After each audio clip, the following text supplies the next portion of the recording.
For this lesson, we're going to be looking at formatting fonts in Excel.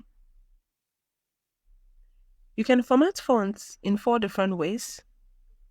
You can format the color, you can format the font size, you can format the font name, and other characteristics. In this lesson, we're going to be looking at how you can format the font color. The default color for fonts is black by using the font color function. To apply colors to fonts, simply select the cell. Now select the font color.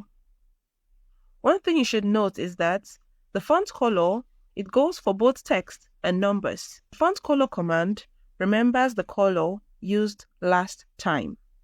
Let's take a look at how you can format color in Excel.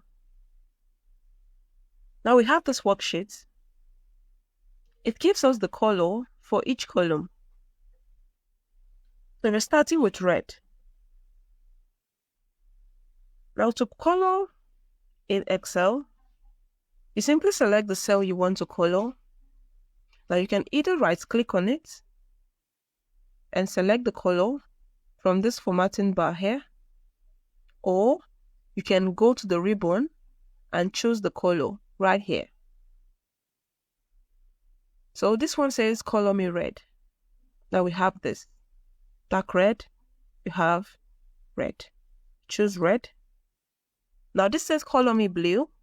Simply right click on it and click on select the blue color.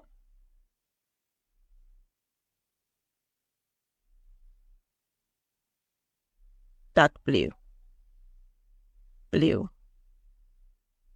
And this is it.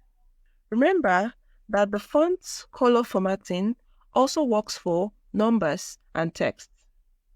For this example, let's try a look at how you can color numbers. Still the same process, simply right-click on it. Now give it the same color as the text. So we're choosing red, the number 1. For number 2, we choose blue. Try this out for the remaining numbers and letters. Try to color this yellow, color this green, orange. Now give the numbers the same colors alongside the text. If you have this, well, congratulations. You now understand how to format colors in Excel.